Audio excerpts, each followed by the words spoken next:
ปี 2025 ผ่านมาช่วยสหกรณ์ประจำแขวงอุดมไซสามารถปฏิบัติรายรับเข้างบประมาณแห่งรัฐได้ทั้งหมด 290.53 ตื้อกว่ากีบเท่ากับ 152.65% ของแผนการดัดแก้เทียบใส่ปีผ่านมาเพิ่มขึ้น 18.23% พร้อมเดียวกันนี้ได้เอาใจใส่คุ้มครองเก็บรายรับจากบรรดาหัวหน่วยวิสาหกิจห้างห้านต่างๆการนำใช้ระบบทันสมัยเข้าในเวียกงานช่วยสหกรณ์เฮ็ดให้การจัดเก็บรายรับได้ลื่นคาดหมายพวกเขาได้เอาใจใส่ให้ความรู้แก่หัวหน่วยธุรกิจด้วยการปฐมนิเทศให้หัวหน่วยธุรกิจได้มีความเข้าใจต่อกับระเบียบกฎหมายของช่วยสหกรณ์และเขาเจ้าสามารถรับรู้ได้วิธีการแจ้งเสียพันธะด้วยตนเองผ่านระบบเทคลิสต์ระบบที่ทันสมัยซึ่งการหันเป็นทันสมัยนี้ได้ช่วยในการจัดเก็บรายรับได้อย่างว่องไวบ่ว่าจะแม่นการสังรวมสถิติข้อมูลต่างๆเข้าอยู่ในระบบแท็กลิสต์ซึ่งเป็นระบบทันสมัยที่พวกเรากำลังนำใช้อยู่ในการจัดเก็บรายรับข้อมูลตั้งแต่แขวงฮอดเมืองพวกเราสามารถนำเข้าในระบบแท็กลิสต์สำเร็จ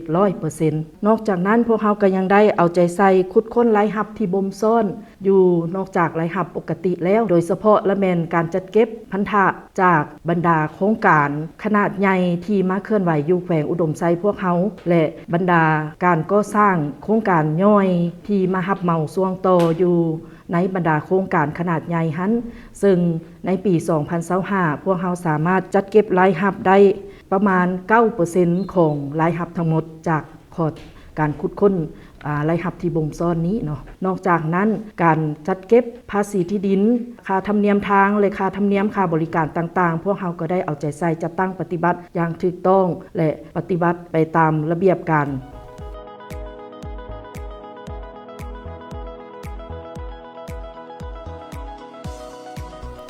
ถือว่าระบบแท็กลิสต์เป็นระบบคุ้มครองรายรับที่ทันสมัยสังรวมเอาบรรดาข้อมูลสถิติหัวหน่วยของรายรับช่วยสหกรณ์เข้าอยู่ในหันทั้งหมดบ่ว่าจะเป็นหัวหน่วยทางภาครัฐหัวหน่วยโครงการต่างๆหัวหน่วยค่าเช่าหัวหน่วยธุรกิจล้วนแล้วแต่สังรวมเข้าอยู่ในระบบดังกล่าวนอกจากระบบแท็กลิสต์แล้วพวกเขาก็ยังได้มีการนำใช้ระบบการสรุปรายงานข้อมูลข่าวสารโดยเฉพาะข้อมูลทั้งตัวเลขรายรับอย่างทันการแบบเรียลไทม์ที่เขาสามารถเบิ่งได้ตลอดเวลานอกจากระบบติดตามตัวนี้แล้วเนาะพวกเขาก็ยังได้มีระบบในการจัดเก็บอากรที่ดินเนาะ Land Tax นั้นแล้วก็ระบบในการจัดเก็บค่าธรรมเนียมทางผ่านระบบธนาคารเนาะระบบทันสมัยของพวกเขามาฮอดปัจจุบันนี้ก็ได้ขยายมาหลายพอสมควรซึ่งในต่อหน้าก็ยังจะมีการติดตั้งระบบทันสมัยเข้าในการจัดเก็บค่าธรรมเนียมและค่าบริการอยู่บรรดาแผนกการอ้อมข้างแขวงและจะมีการขยายลงไปบรรดาเมืองแต่ละระยะ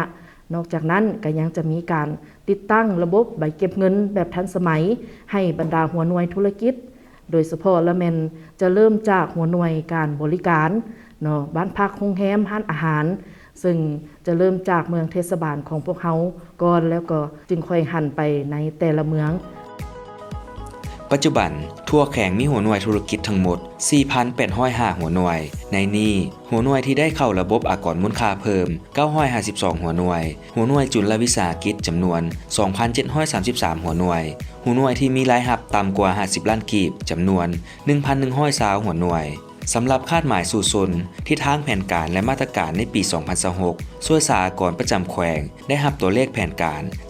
316.99 ตื้อกีบเพื่อรายรับบรรลุได้ตามระดับคาดหมายได้วางมาตรการการจัดตั้งปฏิบัติจำนวนหนึ่งพร้อมทั้งแนะนำให้ผู้ประกอบการรับรู้เข้าใจกับเวียกงานช่วยสหกรณ์ก็คือการปฏิบัติพันธะต่อรัฐให้ถูกต้องครบถ้วนและทันกำหนดเวลา